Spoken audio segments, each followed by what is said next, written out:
Hello students. इस question में हमें बोला है कि एक सिलेंडर को हम एक इंक्लाइन सरफेस के टॉप से रिलीज कर रहे हैं और इनिशियली सिलेंडर हमारा रेस्ट पर है। इंक्लाइन सरफेस के लिए एंगल ऑफ इंक्लिनेशन की बात करें, ये हमारा 60 डिग्री के इक्वल है और यहाँ पर हमारा coefficient of friction distance x के साथ वेरी कर रहा है और ये रिलेशन हमें क्वेश्चन में दिया गया है mu is equal to 2-3x upon √3। हमें क्वेश्चन में पूछा है कि ये सिलेंडर जब हमारा इंक्लाइन सरफेस पर स्लिप करना स्टार्ट करेगा तो इससे पहले ये कितने डिस्टेंस ट्रैवल करेगा। इस क्वेश्चन को सोल्व करने के लिए सबसे पहले डायग्राम हम बना लेते हैं। लेट से ये हमारा एक इंक्लाइन सरफेस है। इस इंक्लाइन सरफेस का जो एंगल ऑफ इंक्लिनेशन है इसको थीटा से डिनोट हम करें और सिलेंडर की बात करें, सिलेंडर को सरफेस से हमने रिलीज किया है और यहाँ पर अगर हम सिलेंडर के एफबीटी की बात करें तो एक हमारा ग्रेविटी का फोर्स आएगा, ये हमारा mg बनेगा, इसका डायरेक्शन डाउनवर्ड्स होगा। एक हमारा नॉर्मल आएगा, ये नॉर्मल हमारा इंक्लाइन सरफेस के परपेंडिकुलर होगा और एक हमारा फ्रिक्शन फोर्स आएगा, फ्रिक्शन फोर्स हमारा प्लेन के पैरेलल अपवर्ड डायरेक्शन में एक्ट करेगा। यहाँ पर अगर हम mg के कंपोनेंट्स की बात करें तो mg का एक कंपोनेंट हमारा सरफेस के परपेंडिकुलर बनेगा और एक कंपोनेंट हमारा सरफेस के पैरेलल बनेगा। सिंस ये वाला एंगल हमारा थीटा के इक्वल है तो जो कंपोनेंट हमारा सरफेस के परपेंडिकुलर है ये हमारा mg cos थीटा के इक्वल होगा और जो कंपोनेंट हमारा सरफेस के पैरेलल है ये कंपोनेंट हमारा mg sin थीटा के इक्वल होगा। यहाँ पर अगर हम सिलेंडर के एक्सेलरेशन की बात करें तो इसके एक्सेलरेशन को हम a से डिनोट करें, इसका डायरेक्शन डाउनवर्ड्स होगा और एंगुलर एक्सेलरेशन की बात करें इसको हम अल्फा से डिनोट करें, इसका डायरेक्शन हमारा क्लॉकवाइज होगा। इनिशियली सिलेंडर हमारा स्लिप नहीं कर रहा है तो इनिशियली हम बोल सकते हैं कि a is equal to alpha वाली कंडीशन हमारी सेटिस्फाई होगी।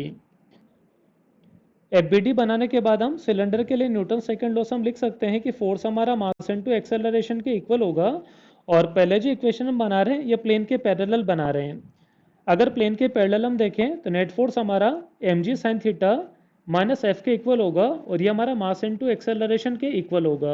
यहाँ पर मास हमारा m के इक्वल है और एक्सेलरेशन को हम a से डिनोट कर रहे हैं। लेट से ये वाला इक्वेशन हमारा इक्वेशन 1 है।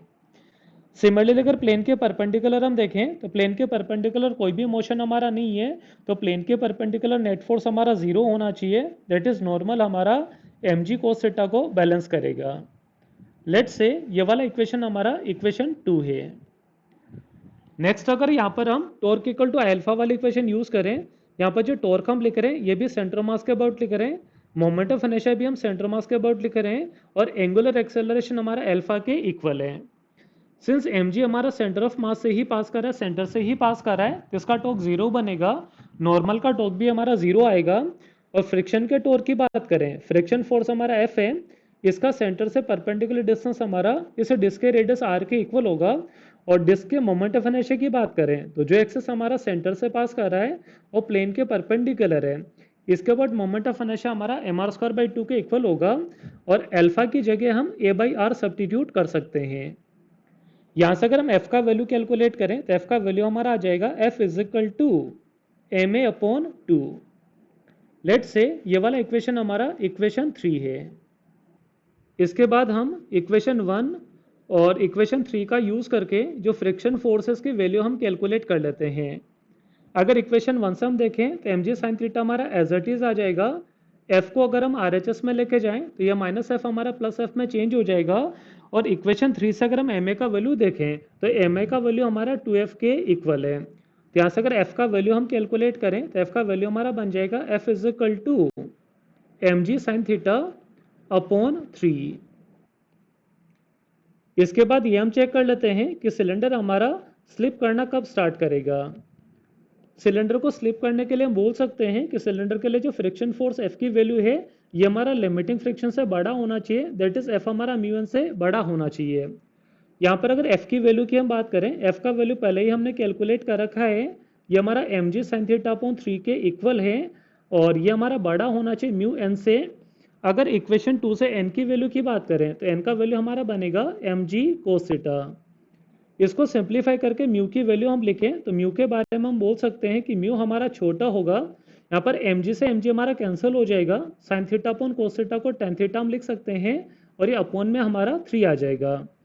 यहाँ पर क्वेश्चन में थीटा का वैल्यू में 60 डिग्री प्रोवाइडेड है तो न्यूमरेटर में हमारा 10 60 डिग्री आ जाएगा और अपॉन हमारा 3 बनेगा।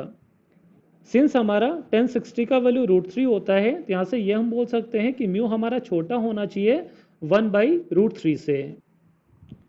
यहाँ से हम बोल सकते हैं कि जब म्यू का वैल्यू हमारा डिक्रीज करते करते 1/√3 के इक्वल हो जाएगा, इस इंस्टेंट के बाद सिलेंडर हमारा स्लिप करना स्टार्ट करेगा।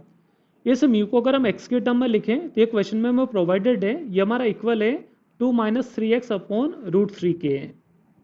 यहाँ से अगर LHS और RHS में से 1/√3 का फैक्टर हम कैंसिल करें और रिमेनिंग इक्वेशन को सिंप्लीफाई करें तो ये हमारा बन जाएगा 1 = 2 - 3x। और यहाँ से अगर हम x का वैल्यू कैलकुलेट करें तो x का वैल्यू हमारा बनेगा x = 1/3 मीटर। देयरफॉर इस क्वेश्चन के करेक्ट आंसर की बात करें तो ये हमारा बनेगा option A. Hope you understand the solution. Thank you.